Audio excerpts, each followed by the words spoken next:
mais uma vez aqui, né, para estudar um pouco mais da Palavra de Deus, dando sequência a esses estudos relacionados às disciplinas espirituais, que tem a ver com o nosso desenvolvimento, né, da vida cristã,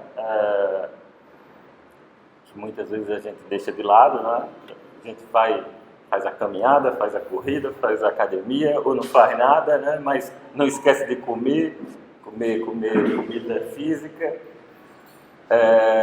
mas às vezes o espiritual a gente vai deixando de lado. Então, o objetivo desses estudos é reforçar a necessidade de desenvolver essas disciplinas. E hoje ficou na minha responsabilidade falar sobre evangelismo. Da mesma forma que o pastor Rogério, eu já ia dizer pastor Ju, né? O irmão Rogério, quando recebeu sua incumbência, ficou achando, mas tem mais o que dizer sobre isso, né? Evangelismo nem é minha praia, né? Talvez na semana que vem serviço fosse até mais próximo daquilo que é a minha realidade, mas o desafio foi recebido, foi aceito, e aí me surpreendi, né, com alguns aspectos que vocês com certeza vão ter a mesma sensação, que vai até, de certa forma, além de gerar uma responsabilidade, vai gerar uma facilidade maior para entender o nosso papel enquanto evangelistas. Mas, antes de iniciar, né, que a gente vai orar, a gente tem uma tarefa que foi deixada por Dani na semana passada, que vale um almoço no Rancho da Carioca. E alguém se habilita, fez a tarefa. Vocês lembram qual é a tarefa para começar, né? Ninguém lembra? Era memorizar, né? Decorar. A professora não usa essa palavra. Memorizar um versículo bíblico para poder vir aqui recitar. Não vale pastor. E não 3G6, nem o meu favorito, que é tudo posso naquele que me fortalece. Nem Jesus chorou, né?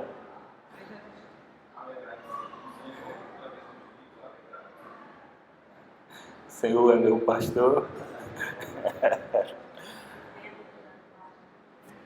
Que não anda no conselho. Isso aí. Vamos então começar, vamos fazer uma oração. Já que foi Lícia a última a falar, vou pedir para ela fazer uma oração.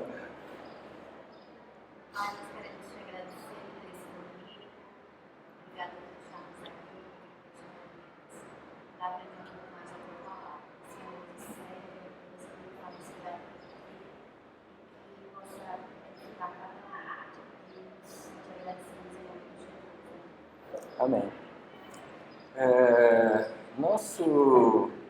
Vocês estão vendo minha voz rouca, é porque essas festas juninas, né, termina a gente cantando muito, não é nada disso.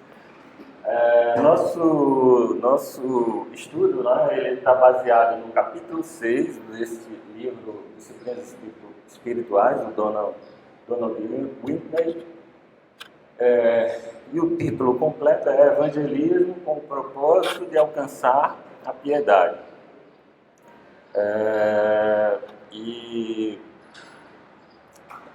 O grande desafio aí foi entender a questão da piedade, né? Porque muitas vezes o conceito inicial, né, que a gente tem de piedade é sentir, de certa forma, pena do outro, né?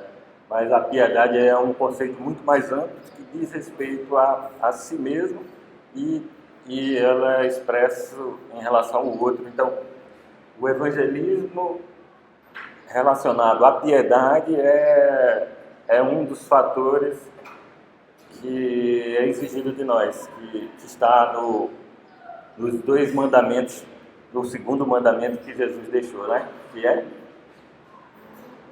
amar ao próximo como a si mesmo. Então, a nossa piedade no evangelismo ela é exercitada amando ao próximo, né? Vamos lá. E aí, o autor, ele começa esse capítulo com uma frase e ele coloca como um desafio e eu coloco para vocês. Vocês conseguem dizer essa frase com tranquilidade? Sou tão evangelista quanto deveria ser?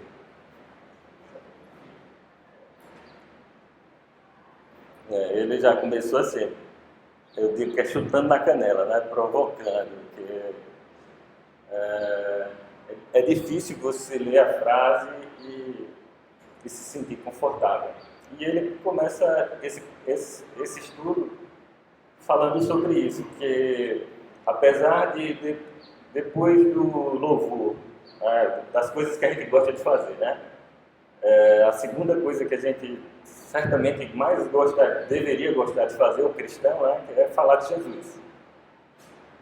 E aí quando você é confrontado com essa frase e dizer, você consegue dizer isso sem ter qualquer tipo de sensação de que está falhando, né? Mas aí ele disse que isso é generalizado e ele também, né? Que é um pastor. Então, sou tão evangelista quanto deveria ser, então essa frase é um desafio, né? E eu acredito que nunca vai conseguir dizer 100%, né? Sou tão evangelista quanto deveria ser. E isso leva...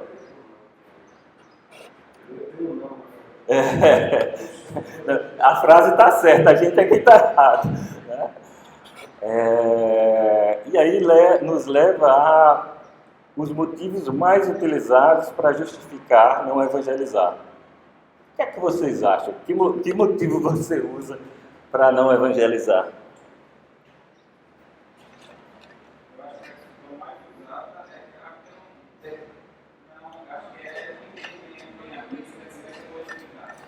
a metodologia seria isso? Acaba que a pessoa, ao invés de correr para aprender, se limita a dizer que não sabe o que dizer, né? Alguém mais? Era convergir. Inibição. O nosso autor ele elencou algumas coisas que convergem com isso, mas a primeira que ele acha que é a que mais aparece é não ter dom. E aí até existe um versículo que ajuda a gente a usá-lo como verdade, né? Efésios 4:11 diz o quê?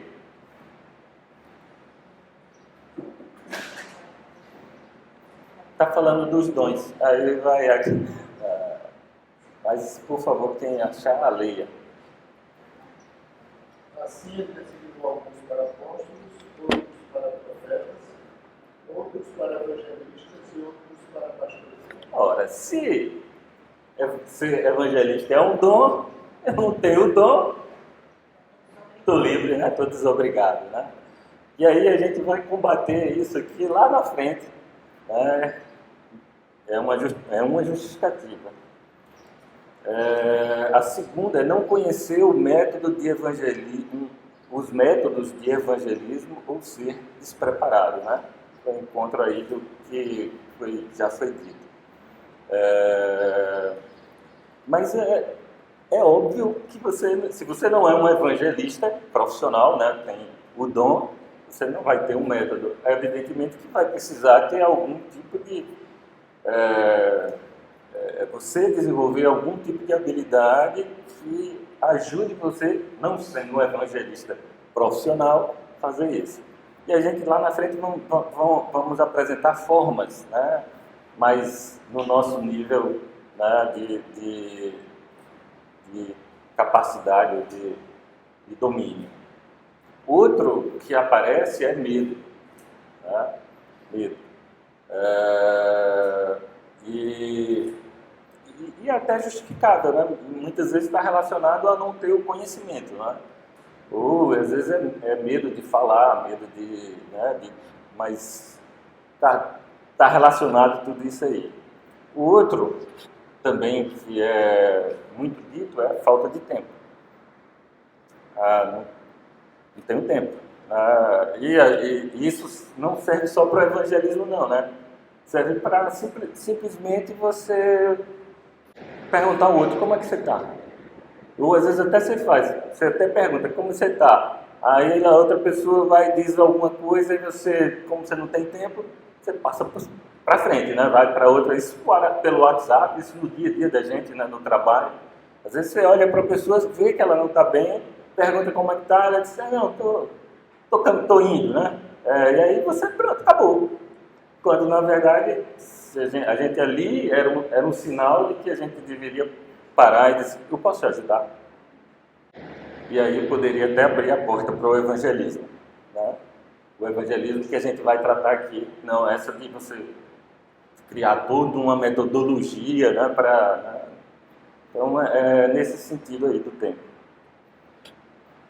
E esse outro, que foi, na verdade, aquilo que o autor até mais destacou, que também para mim foi um aprendizado, que é o sentimento de que já falhou nessa tarefa em outras ocasiões, que é uma espécie de ineficiência. Você já tentou fazer, e aí errou no versículo, não sabia dizer, e a pessoa fez outra pergunta e você não conseguiu responder, e aí você criou esse trauma de que você não consegue. E essa ineficiência. E ele aponta que muitos deixaram de exercitar o evangelismo por conta disso, né, de se sentir ineficiente, né, em algum momento. Mas você sabe qual é o motivo verdadeiro para não evangelizar? Eu vou dar a resposta. Falta tornar o evangelismo uma disciplina espiritual. Da mesma forma que todo dia você acorda, não sei qual é o hábito que você tem, né? Se é se esticar, se é ir escovar os dentes, se é olhar lá fora, né? Molhar as plantas, né? Eu normalmente faço assim. E evangelismo também tem que se tornar algo, né, uma disciplina, né? Ou seja, ver alguém que não está bem, ou que está bem mesmo, né? Mas se tem uma oportunidade, fala de Jesus. E o que é evangelismo?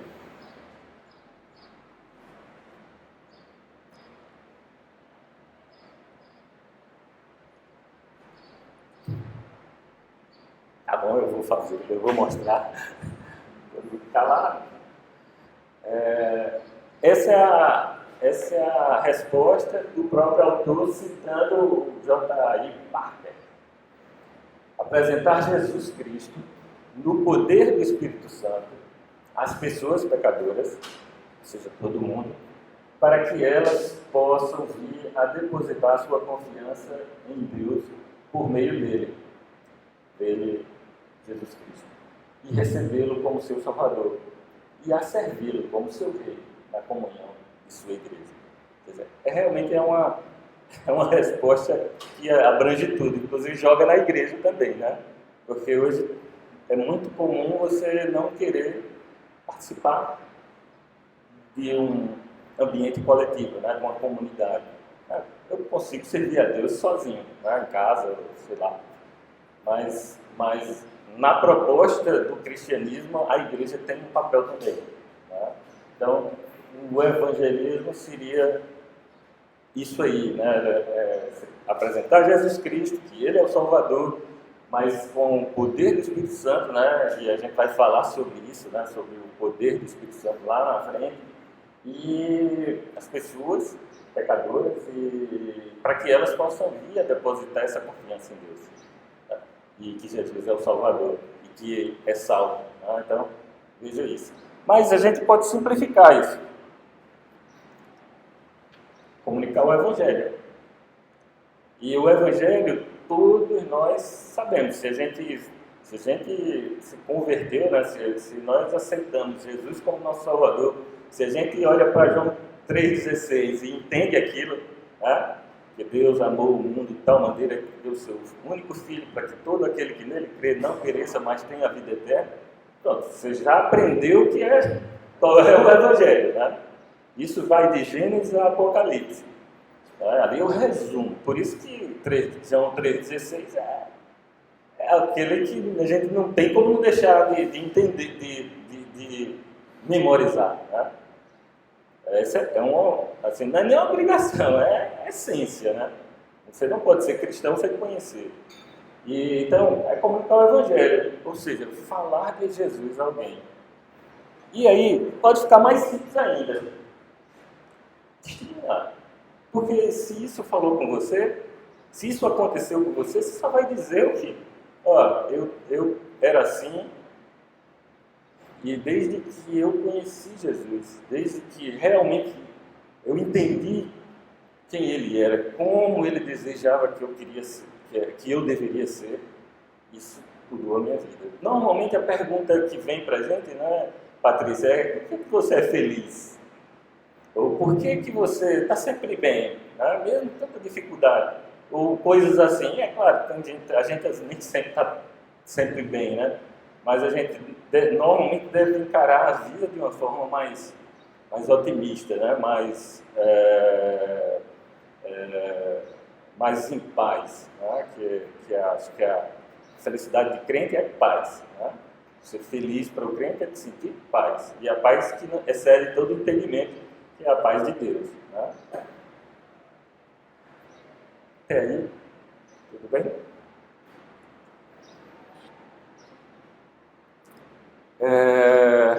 Então, e por que o evangelismo é esperado de nós? Eu identifiquei 3 principais razões. Alguém tem uma sugestão?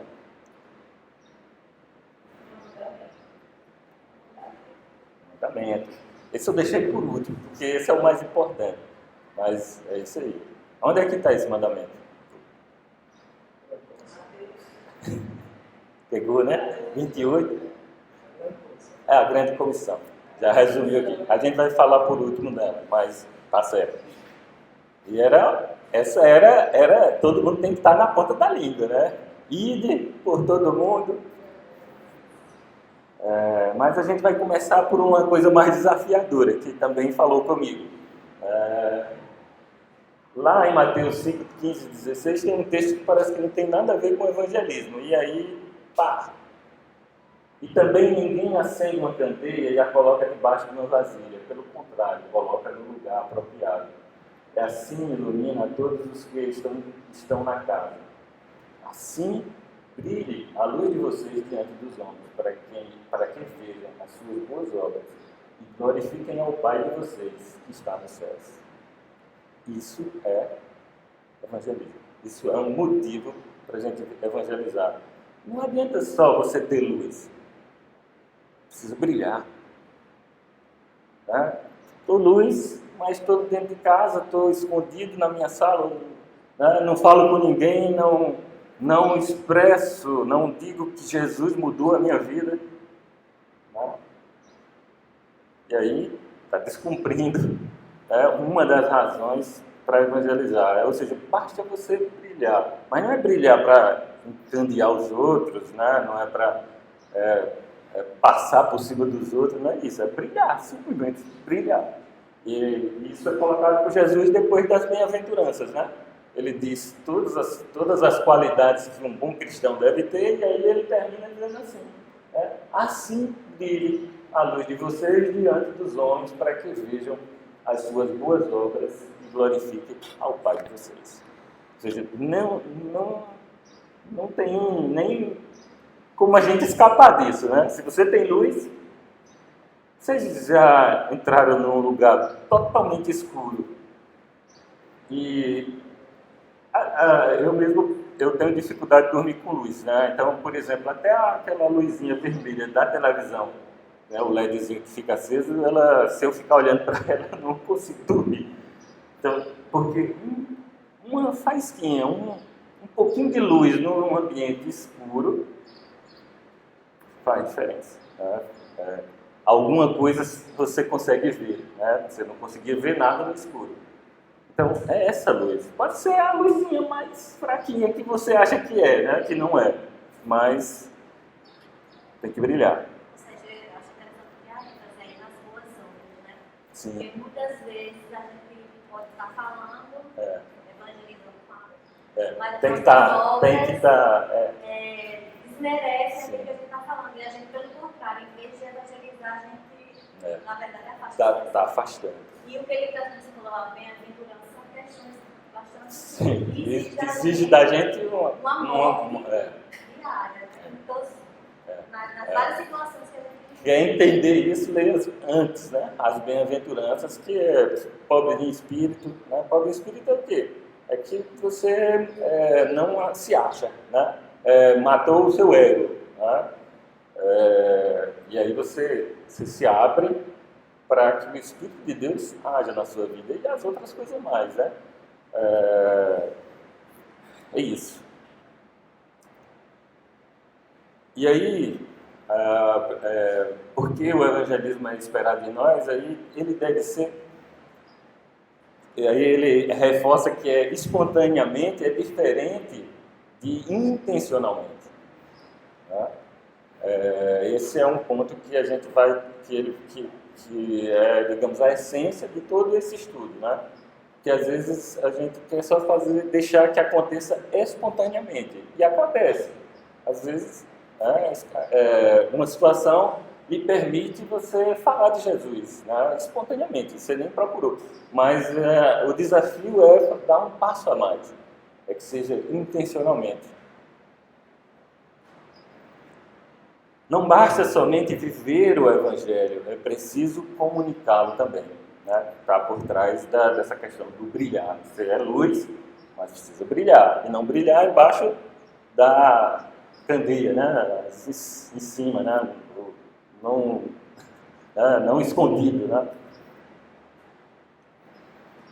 O evangelismo não é algo passivo, é ativo. É fundamental ter iniciativa, atitude.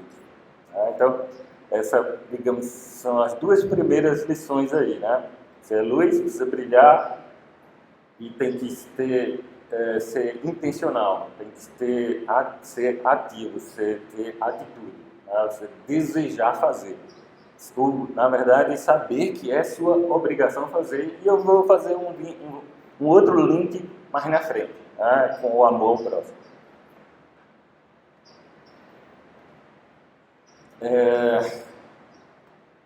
E aí, outro motivo para evangelizar. Eu acho que eu pulei, né? Que era isso aqui. Vocês não me escolheram, mas eu vos escolhi para irem e darem fruto. Fruto que permaneça, a fim de que o Pai lhes conceda que pedirem em meu nome. Este é o meu mandamento. Amem-se uns aos outros. Aqui eu destaco as duas coisas, né? Dar fruto. Inclusive, tem uma figueira, né, que Jesus passa e olha para ver se tem fruto, não tem fruto. Passa no outro dia, olha, não tem fruto, o que é que acontece com a figueira? Ela seca e se acaba, né? Porque ele uma fruteira que não tem fruto. E a mesma coisa tem a ver com a gente, né? E o amem-se uns aos outros. E aí a gente vai falar sobre essa questão do amem-se uns aos outros. Você sente alguma inquietação quando encontra alguém que está passando fome ou está doente? E por que não sente o mesmo quando alguém tem fome espiritual? A gente é capaz de dar esmola, né? De dar um copo de água, né? Porque muitas vezes passa alguém, você pode me dar um copo de água?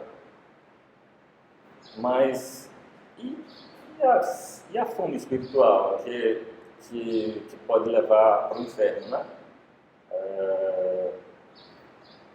A gente tem essa mesma sensibilidade com quem está com fome espiritual. E às vezes é aquilo que eu disse, é aquela pessoa que você chegou de manhã e perguntou se está bem. Você já viu que não está, né? Já perguntou e aí ela, não estou. E aí, não, tudo bem, tchau. Não, ali abriu a porta, né, para que você tenha algo que pode mudar a vida daquela pessoa. E eu estou falando assim, é que eu também erro nisso, viu? Para mim, são aprendizados, né? De, muitas vezes, até pelo dia a dia, pela nossa rotina, a gente atropela até em casa, né? Às vezes é o cônjuge que não está bem e você não consegue, né, se sensibilizar, e imagine fora, né? Então, é nosso papel. Assim, não tem nenhuma pessoa que passou por Jesus que não teve a vida de alguma forma transformada por ele, né? Não tem, né? Ali, onde ele passava, de alguma forma, até uma velhinha que chegou e pegou na veste assim, né? Ele nem sabia o que era, mas dele já saiu virtude, né? Imagina. Né? Então, o que é a gente ter sensibilidade?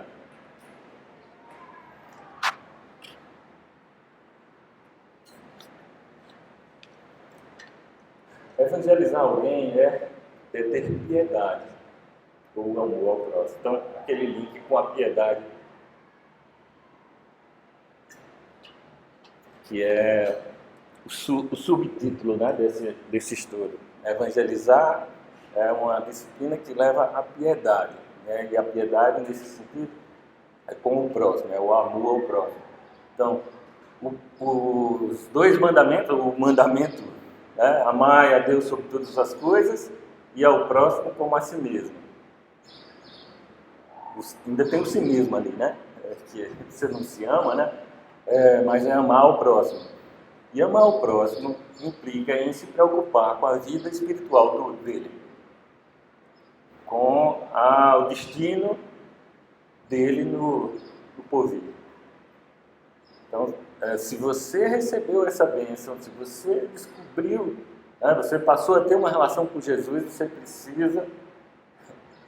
você tem que ter desejo, né? Que a gente chamava, acho que Rogério, que é missionário, né, era paixão pelas almas, né? Paixão pelas almas. A gente não pode ficar se sentir em paz vendo tanta gente perecendo espiritualmente, né? Às vezes a gente só lamenta, né? Lamenta que um se suicidou, lamenta que estava numa determinada festa e embriagou, virou o carro, sei lá o quê, ou então tantas coisas, né, ruins que a gente vê no nosso dia a dia. Mas paixão pelas almas é olhar para aquela pessoa, é o casal que está se separando, ou é o que for, né, e dizer, se eu puder, eu queria fazer alguma coisa. Né? Evangelismo é isso. Né? É sensibilidade, é querer dar ao outro aquilo que você já recebeu. E tem um bônus, né, que é edificar a sua própria vida.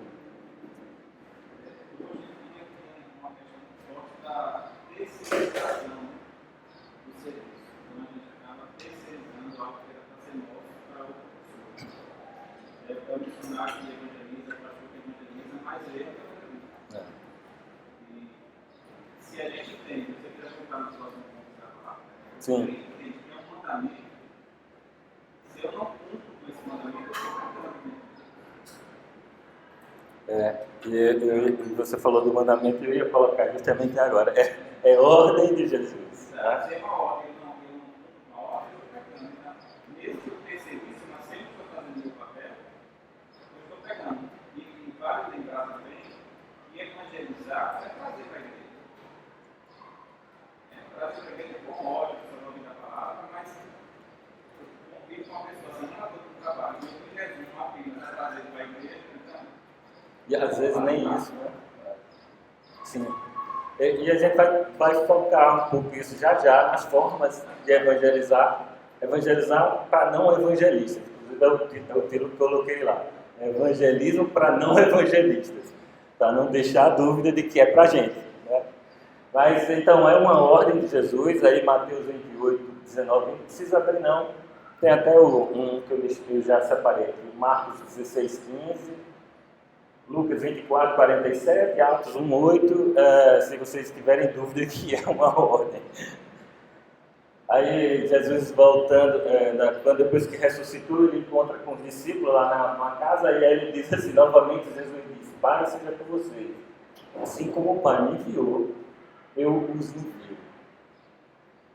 Foi a saudação de Jesus quando ele, depois que ela ressuscitou, foi essa ali. Aí você pode dizer assim, mas essa é uma ordem que ele deu para os apóstolos.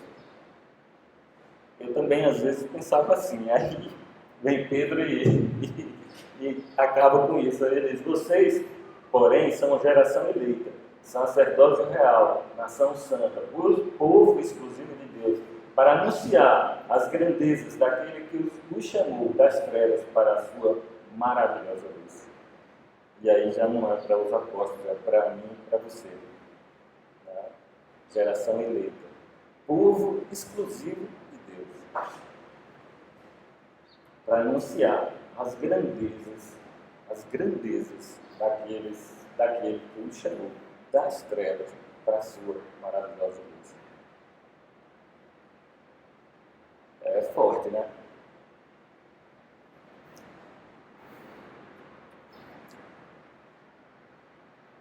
Então Deus nos chama para encontrarmos formas de cumprirmos essa grande comissão, né?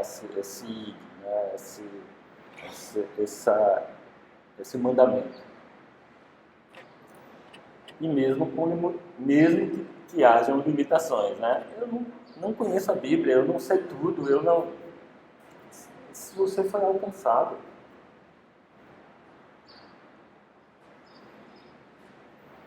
E aí,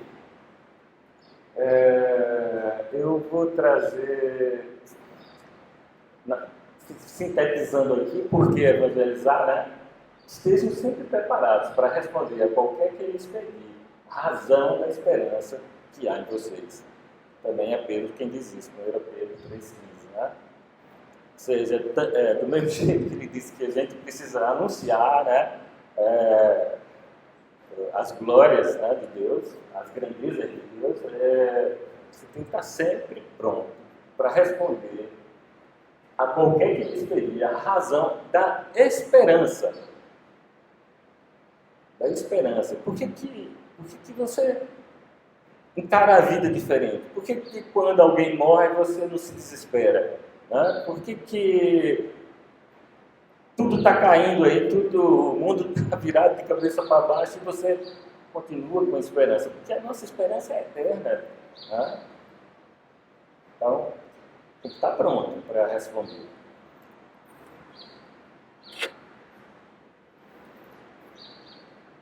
Evangelismo para não evangelistas. Deixa eu só ver uma coisa aqui. Eu estou achando que eu pulei alguma coisa.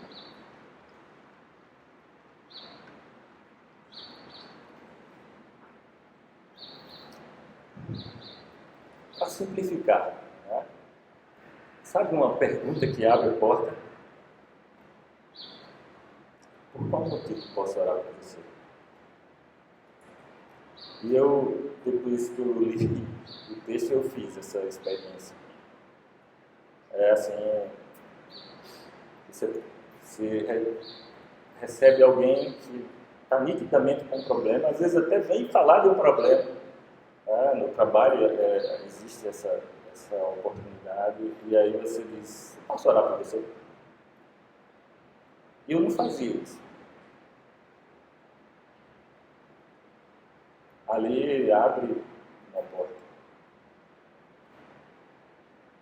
Porque você não está doutrinando, não está catequizando, você simplesmente diz, olha, eu acredito num Deus que Ele pode, no mínimo, dar conforto para o coração. Normalmente eu pergunto, eu digo, você tem colocado isso para Deus? Você acredita em Deus? É claro, como a Patrícia se surpreendeu, né? Ela contou essa semana que, falando sobre isso, aí a pessoa disse, eu não acredito em Deus. Aí realmente muda o patamar, a oração já é nossa para que Deus mude a vida, ele possa enxergar, né? Novamente para crer em Deus, é diferente. Mas a pessoa que acredita em Deus, fale para ele com suas palavras, né? Olha, Deus, estou passando por isso, eu não estou aguentando. Isso é evangelizar. Então, posso orar para você?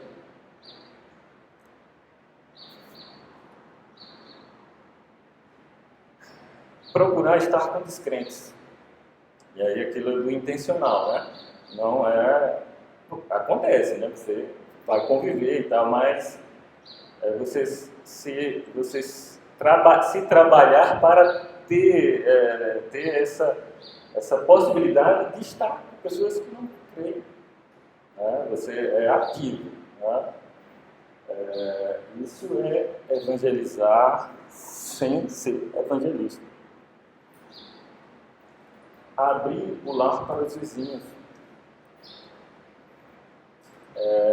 Depois dos de casa, acho que os vizinhos é quem mais conhece a gente, né?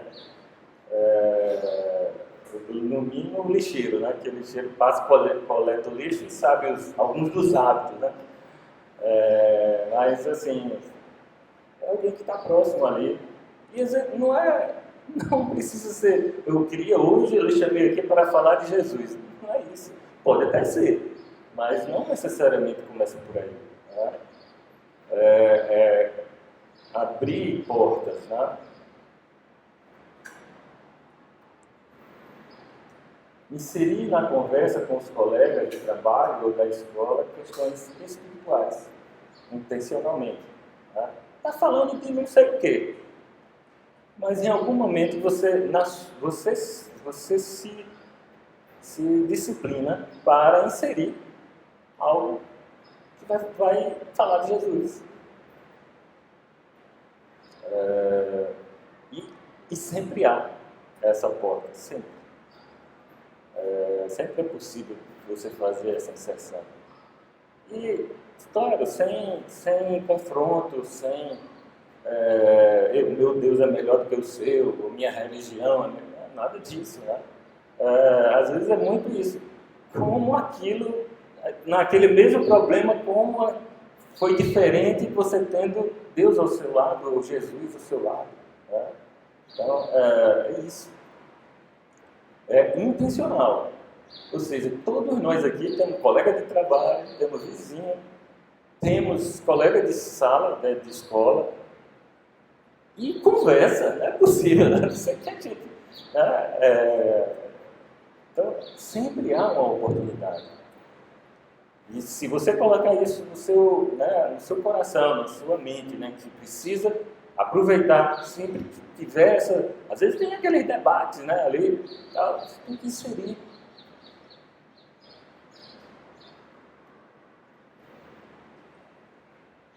Não é simplesmente socializar, mas dialogar propositalmente sobre Jesus. Até aí, tudo bem? Tem uma questão que ajuda também é você estar ciente do conhecimento de você. Eu acho que isso também é uma barreira. Sim. Às vezes a gente quer evangelizar, querendo conhecer. E isso abre uma barreira também, porque quando a gente entende que a gente precisa dialogar de forma intencional, mas que o conhecimento não vem dado de mim, não vem isso. Isso a gente vai falar agora, mas foi ótimo, porque eu vou dar um exemplo que matou, que destruiu em mim muitas dessas crenças e vai fazer a mesma coisa com você. Se quiser agora. Não, eu vou terminar aqui porque aí vem o exemplo chave, é João 9. Né? Vocês vão ver. memorizar versículos bíblicos sobre o plano de salvação, né? Aí, aproveitando a deixa de Dani, né, na semana passada, então, existe um plano de salvação e existem versículos chaves. Um deles é João 3,16, mas temos Efésios 2,8 lá. E se não conseguir memorizar, como eu, que perco lá as palavras, mas saiba onde está. Tá? E normalmente, eu sou Gideão, né? Nós temos duas auxiliares aqui, Rose e Carmen, e a gente distribui os Novos Testamentos pequenininhos. Eu acredito que todo mundo tem um desses. Né? Então, eu, na minha mesa, tenho logo uma ali, porque eu já deixo marcado. Né? Se precisar, você vai lá e cita.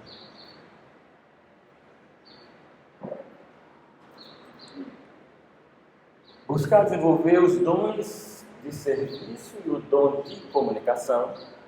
Aí, 1 Pedro 4, 10, 11, não precisa a gente ler, vocês podem ler depois, né? Ou seja, que é outra forma de evangelizar, serviço. Inclusive vai ser falado na próxima semana, a aula vai ser sobre serviço. Ou seja, dá um bolo, um pedaço de bolo, sei lá, posso ajudar. Aí, todo crente deveria andar com aquele coletezinho, né? Posso ajudar? No pessoal do atendimento, né? Faz assim, posso ajudar? Eu estou dizendo isso porque eu também estou aprendendo aqui, eu também não sou assim, não.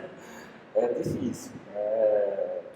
Lá a gente, na instituição, a gente tem um programa chamado PAI, Programa de Atendimento Institucional. E são 5 regras lá, e uma delas é isso, posso ajudar? Então você vê alguém que está ali perdido ou está parado, pode ela já ter tido um atendimento, mas todos devem ter a obrigação de chegar a perguntar: foi atendido? Posso ajudar? E cristão deveria fazer isso também. Né? E comunicar, né? Assim, mas é uma habilidade que cada um na sua condição, né? E aí, ali é como dom, né? Então você vai pedir para o Espírito Santo lhe dar, né? Também, né? Se você não tem. E aí é algo espiritual também. Vida sincera cristã, na verdade era o primeiro, né? Mas aí eu deixei aqui para o fim para ficar mais estimulante. Integridade. É aquilo que Pedro colocou lá das boas obras, né? E aí o autor ele coloca essa frase que é baseada em 2 Coríntios 2, 14 e 17. Esse texto é como a gente lê, se é o que puder abrir, que é pregação da palavra de Deus por quem vive a palavra de Deus. Pregação da palavra de Deus por quem vive a palavra de Deus. 2 Coríntios 2, 14 e 17 diz o quê? Por favor. Nós sabemos que aquele que ressuscitou ao Senhor Jesus dentre os mortos,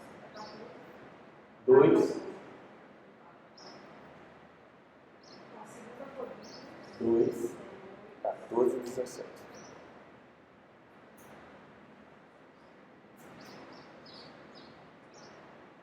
Mas a graça de Deus, que sempre nos conduz vitoriosamente em Cristo, por nosso intermédio, exala em todo lugar a fragrância do seu conhecimento. Porque para Deus somos o amor de Cristo, entre os cristãos sendo salvos e os cristãos perecendo.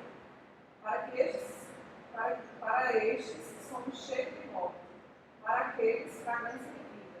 Mas quem está capacitado para tanto? Ao contrário de muitos não negociamos a palavra de Deus usando lucro.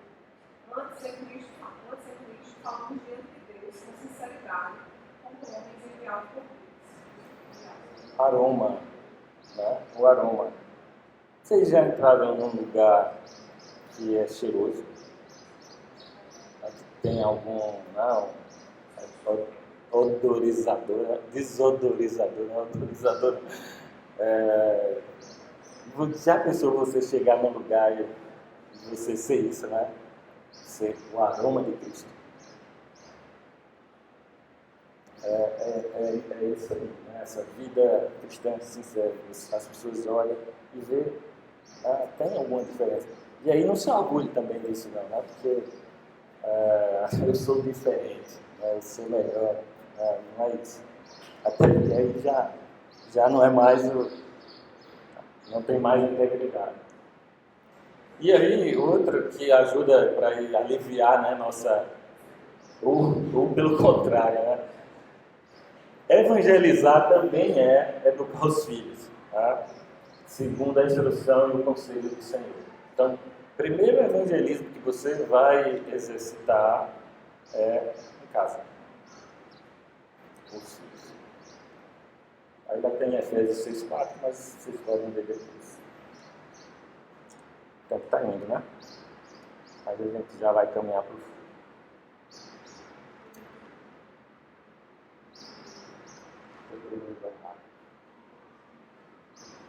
E aí a gente tem esse texto de João 9. O capítulo todo é dedicado ao cego de nascença, né? Mas de 6 a 34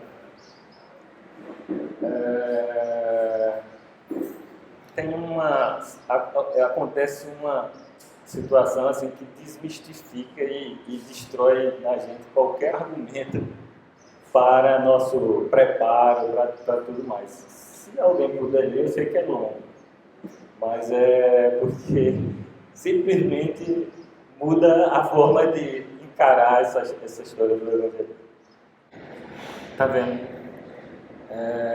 E aí esse texto ele tem um monte de simbologias, pense alguém que nunca tinha visto Jesus, visto literalmente e não literalmente, nunca tinha encontrado Jesus, era um cego de nascença, e de repente ganha uma ousadia, tá? Porque esse milagre feito por Jesus, ele é inédito. Moisés não fez, Elias não fez, nenhum profeta fez. Era um cego de nascença. Aí vem um tal de Jesus e faz. E aquele rapaz, ele foi tocado assim profundamente, tanto é que ele ganha essa ousadia, ele é interpelado, né, pelos fariseus, pelos líderes, né, religiosos, não só uma vez, duas vezes, e ele começa já a ironizar, né, vocês aqui estão dizendo que ele é pecador, mas se Deus não age por um pecador, senão pelo justo, como é que, né? Ora, isso é extraordinário. Vocês não sabem de onde ele vem, contudo ele me abriu os olhos. Sabemos que Deus não ouve a pecadores, mas ouve ao homem que o teme e pratica a sua vontade. Ninguém jamais ouviu que os olhos de um cego de nascença tivessem sido abertos. Se esse homem não fosse de Deus, não poderia fazer coisa alguma. É compreensível também a gente dizer que a gente era cego e ao conhecer Jesus abriu a nossa visão. Isso que é um ateu que se converte ao cristianismo, tipo C.S. Lewis, né? C.S. Lewis era um ateu. E aí ele está falando num outro patamar, né? De discussão de se a gente pode fazer isso com o ser humano ser mais assim de conhecimento, né?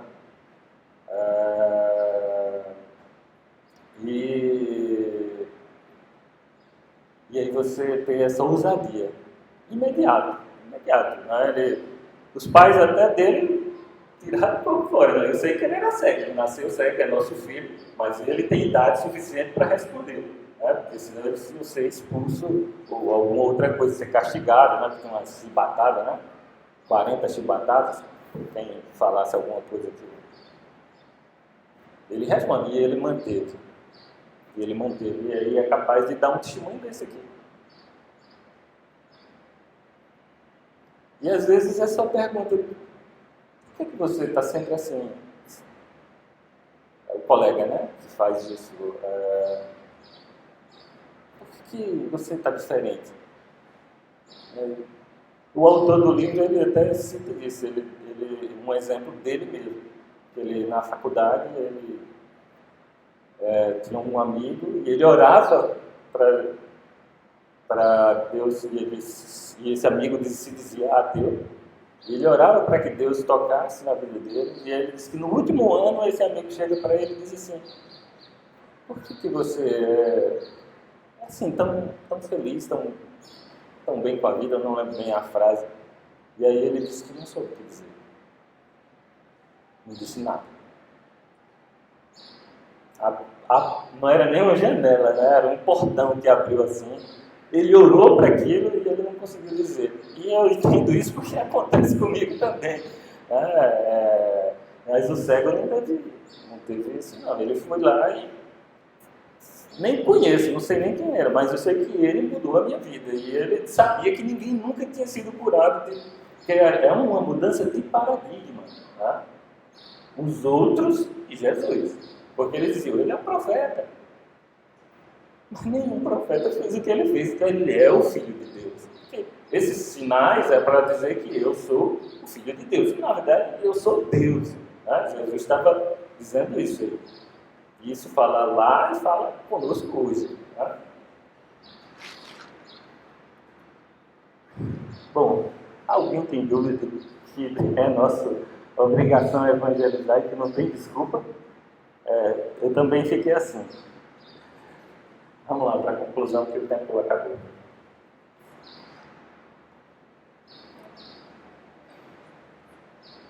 O êxito do evangelismo, e aí entra naquilo que você procurou, não está no seu conhecimento ou na sua habilidade de comunicação, na sua retórica.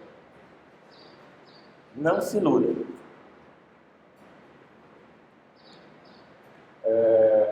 O poder do Evangelho é o Espírito Santo. Então, e aí a gente vai lá em Atos 1:8, Romanos 1:16, Efésios 2:8-9, é o Espírito Santo que vai fazer isso. Paulo vai dizer que o Evangelho é poder, é o poder de Deus, né,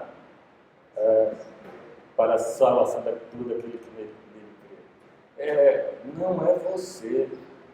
O grande problema, o medo lá, é que você pensa que eu vou dizer as palavras certinhas, até a minha ineficiência me impede de evangelizar.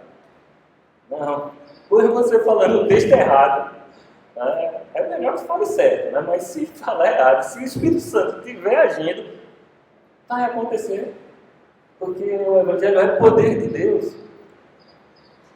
Loucura para os gregos, né? E abominação lá para os judeus, né? Como é que cruz, como é que uma pessoa que morreu na cruz pode salvar alguém? É loucura, não tem.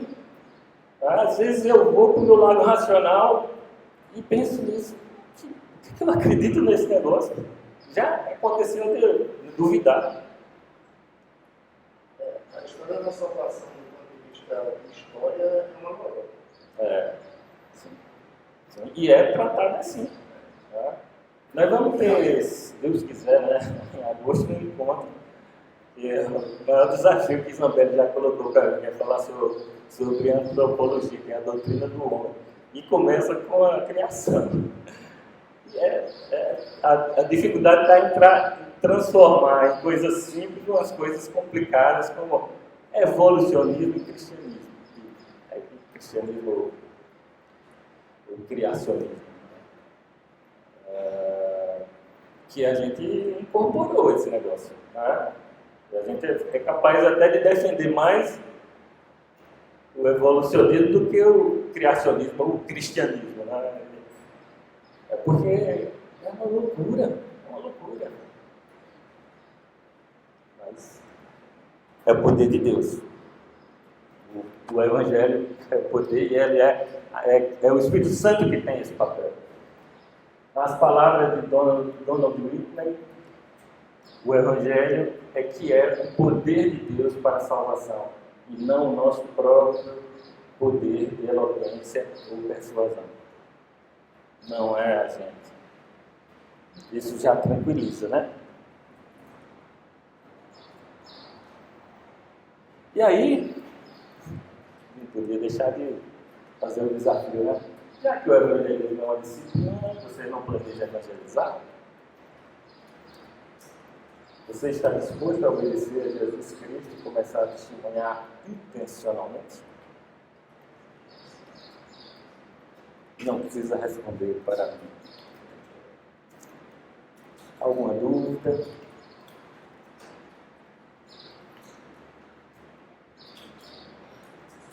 É isso, vamos ficar por aqui.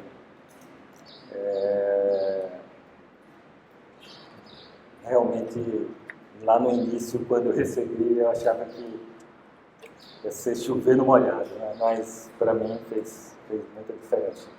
Estudar esse capítulo reforçou algumas coisas e abriu outras portas de entendimento, né? E depois de ver o cego de nascença lá, matou qualquer tipo de desculpa que eu pudesse encontrar, né? Para não fazer.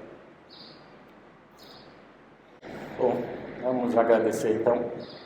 Pai, te agradecemos por esse tempo aqui tão precioso na Tua presença, estudando a Tua palavra, compreendendo esse mandamento, essa obrigação que todos nós temos depois que recebemos a graça da Tua salvação, experimentamos o Teu amor, a Tua maravilhosa graça, de transmitir, de comunicar ao nosso próximo isso também, com o desejo sincero de que ele possa ser alcançado por isso também. Que Tu possas agir nas nossas vidas, possa abrir portas, janelas, tudo que for possível para que a gente possa falar do Teu amor por nós e da salvação que há em Cristo Jesus. Abençoa o restante do dia, nas nossas atividades, e que possamos estar na Tua casa à noite também para o culto. Pedimos tudo isso em nome de Jesus. Amém.